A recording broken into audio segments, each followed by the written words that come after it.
Bueno, muy buenos días. Nos encontramos en la casa de Rodolfo Montenegro.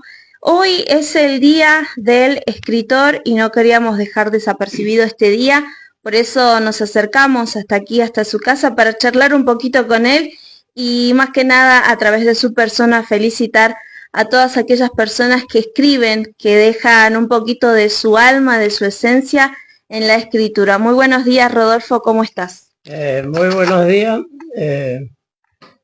muy agradecido por la deferencia de visitarme y bueno, modestamente me someto a esta entrevista y diría que uno se siente congratulado a la edad que ya tenemos de que todavía reconozcan nuestro, digamos, humildes méritos eh, en la escritura local, provincial y si se quiere también nacional. Bueno, tuvimos una pequeña charla aquí para conocernos, pero creo yo que la primera pregunta que debo hacerte es ¿cómo surge esta necesidad de plasmar tus ideas en un papel? ¿Cómo surge esto de querer escribir?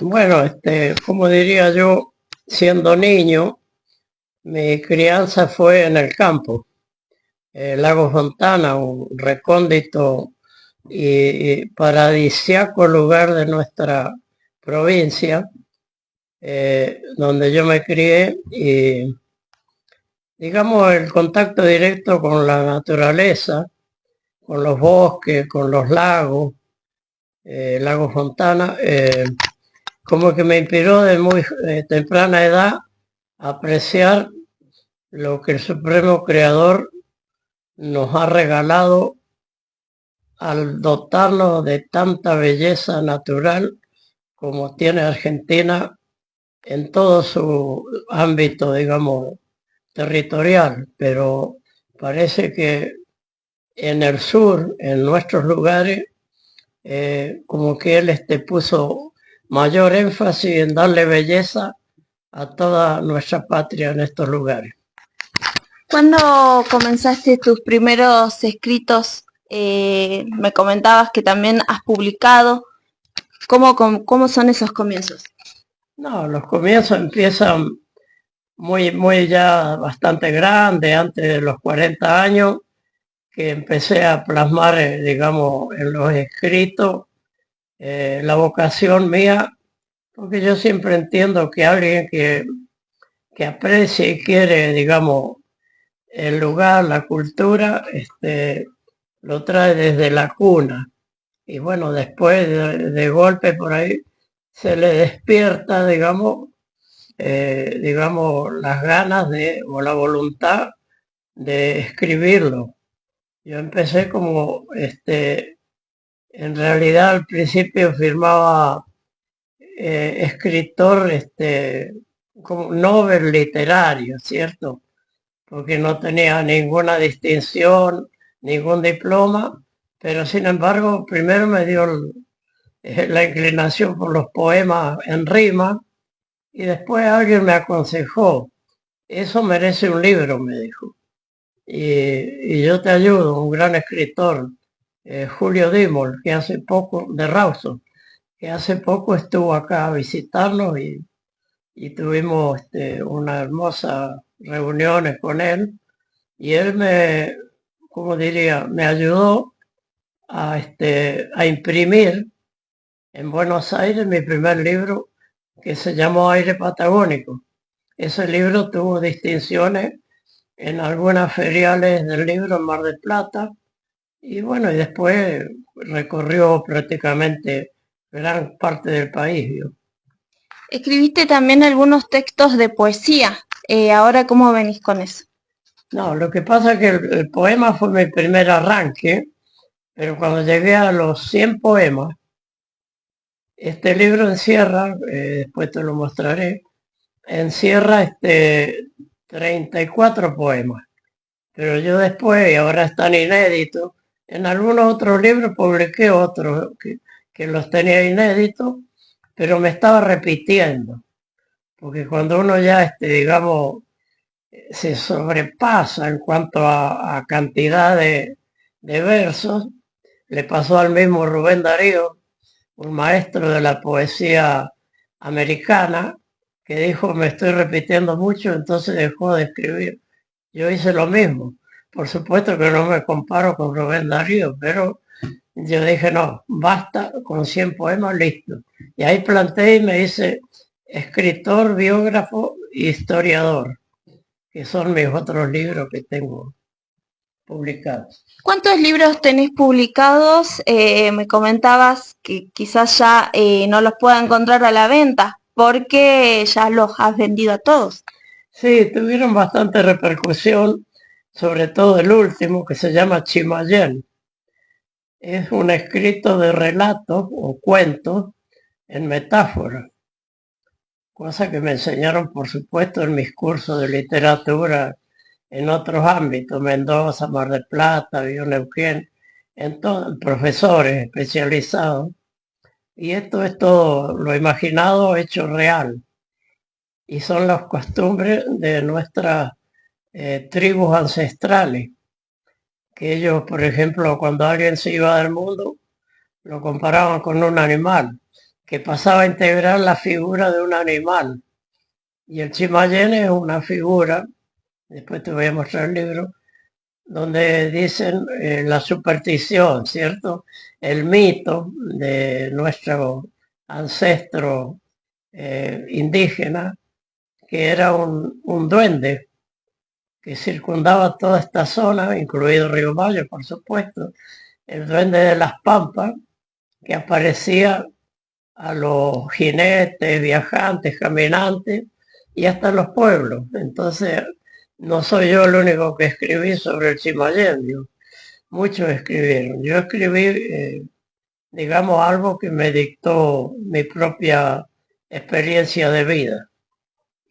¿Estás trabajando ahora en algún libro? En dos libros. Falta alguno. El primero te voy a mostrarlo, después el título, la carpeta, se va a llamar Pampa, Cielo y Soledad. Es la historia de los carreros, de mulas y caballos, que antes que hubiera transporte automotor en toda esta zona, se transportaba la lana y se traía la mercadería en esos grandes carromatos como el que tenemos en la plaza de nuestro pueblo. Entonces, esa es una historia que yo rescato a través del recuerdo de descendientes de aquellos esforzados carreros. Uno de ellos, y te muestro, fue mi padre, que ahí está su retrato. Ahí lo podemos ver. Germán Joaquín Montenegro, un bonaerense que vino de muy joven a la Patagonia y tenía dos carros de mulas y caballos, ¿vio? Entonces ahí tengo este material con las libretas de notas de él, todo eso, y voy recuperando carreros de Río Mayo, de Alto Río Sénger, de Facundo, de Sarmiento, ¿vio? Y los nombro autorizados por los familiares que están en este momento en vida. Bueno, ¿y el otro libro que está trabajando? El otro es muy escabroso porque es retrotraer del recuerdo la figura de un personaje tremendo, inédito, de Alto Río Sénger, a quien yo conocí porque era socio de mi padre político en un aserradero en Lago Fontana, pero a la vez era un ganadero con estancia, campo, y un tipo multifacético, una persona de nombre Teodoro Mucio. El hijo de él, Mario Mucio, es intendente de Sénger, muy amigo mío porque se crió casi conmigo en la zona de Sénger y Lago Fontana. Me encomendó que yo recupere a través de una frondosa correspondencia la estatura, digamos, y la tremenda forma de vida de aquel personaje que pasa a ser un pionero en la historia de toda la zona. Don Teodoro Mucio, italiano que vino a un año de edad a Argentina. Y bueno, después Buenos Aires, después el Valle del Chubut y después la zona esta Río Mayo, Senger, todo, que lo conocieron y yo también lo conocí y lo traté. Va a ser duro porque hay que recuperar mucho y hay que abreviar, porque si uno se detiene, sale un libro de 2000 páginas. En este caso hay que abreviar, descartar, y ese me va a llevar un trabajo ímprobo, pero lo voy a hacer. Si Dios me da vida, por supuesto. Justamente también iba ahí mi pregunta, ¿cómo trabajás? ¿Cómo haces esa linda elaboración de un libro? ¿Cómo surge? Mira, primero se trabaja en borradores, ¿viste? Tengo computadora, ¿viste? La uso poco porque yo soy chapado a la antigua, ¿viste? También tengo máquina de escribir, ¿viste? Entonces por ahí la traslado, ese combo que unifico a veces, lo traslado, ¿viste? A letras más tangibles y después se la doy a quien se va a encargar de imprimir. Uno de mis libros, o dos o tres, son de Vela al Viento, impresora de Comodoro Rivadavia, que ellos lo hacen en Buenos Aires.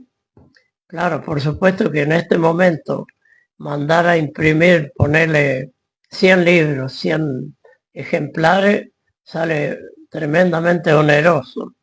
Tengo oferta, por ejemplo, lo de Mucio, digamos, se haría cargo de todo el gasto el hijo, de un potencial económico bastante importante. Y el otro es una oferta de gente que quiere que yo publique el nuevo libro ese de los carreros. Y justamente uno de los que me ofreció respaldo, porque él tiene mucho contacto en Buenos Aires, es justamente eh, Gutiérrez, el actual encargado del Hotel Covadonga, que ellos harían cargo de eso, yo, así que... ¿Qué sentís al escribir? Y bueno, por más que uno diga que uno tiene un perfil muy bajo, el ego que siempre tenemos los seres humanos, me siento fortalecido, que a esta edad todavía mi memoria, mi mente me acompañe, ¿cierto? Porque es verdad, viste, que hay gente que yo veo con pena, a veces gente que la memoria ya no lo acompaña, no es culpa de ellos, y mucho menores que yo. Entonces, es como, digamos, un ego medio mezquino, pero llegar a los 88 años y tener, por ejemplo, el agrado de recibir tu visita, de tenerme en cuenta, lo mismo que me llaman ahora de otra emisora, de una emisora, para entrevistarme por el Día del Escritor. Acá hay una escritora, también una señora que elaboró dos libros, Lucía Musso. Ella, por ahí, la memoria de ella, no sé cómo está ahora, pero también tiene sus méritos porque ella escribió, ¿vio? Y es la segunda que publicó también libros, ¿vio? Y también Río Mayo tendría que tenerla en cuenta en el Día del Escritor, ¿cierto? Así es, y bueno, vamos entonces terminando esta entrevista. Queríamos venir a visitarte, a estar con vos, compartir este día y no dejarlo desapercibido porque creo yo que la escritura nos lleva a mundos que a veces no conocemos, a veces empezamos a conocer a través de esa escritura. Por ejemplo, me contabas hace instantes, antes de que comience esta entrevista, por qué el nombre de Río Mayo. Sí. Y creo yo que alguien que vive aquí en Río Mayo debería saberlo y en esos escritos está esa información, es la cultura también de lo que hablábamos y por eso queríamos venir y visitarte en este día y a través de tu persona saludar y felicitar a todas aquellas personas que escriben y quizás, ¿por qué no darles también un poquito de aliento para que comiencen a escribir? Bueno, esa siempre fue mi invitación a los jóvenes. Hay jóvenes que tienen muchas cualidades y también la inclinación, ojalá que se les despierte el duende de la escritura y sigan siendo, digamos, yo nunca tuve reparo en decir que los medios actuales de comunicación, celulares, todo lo que digamos, computadora, están muy bien. Yo no combato eso. Lo que digo que eso es una memoria artificial porque está extraída de la memoria humana, ¿cierto? Guardan, entonces por ahí te hacen preguntas y cuando vos contestás, consultan con los registros, ¿cierto? Entonces ahí la mente no trabaja, la mente humana. En cambio, en el caso nuestro, tenemos que activar todo para tener registrado en la memoria, que es lo último que se tendría que perder, la memoria humana, todo lo que yo te volqué hace un ratito. Además está decir que te agradezco mucho tu deferencia al visitar mi modesta casa y conocernos un poco más, ¿viste? Muchos saludos a todo el personal, al director del Cable Canal y un amplio saludo a toda la gente de mi pueblo, a quien respeto y aprecio mucho.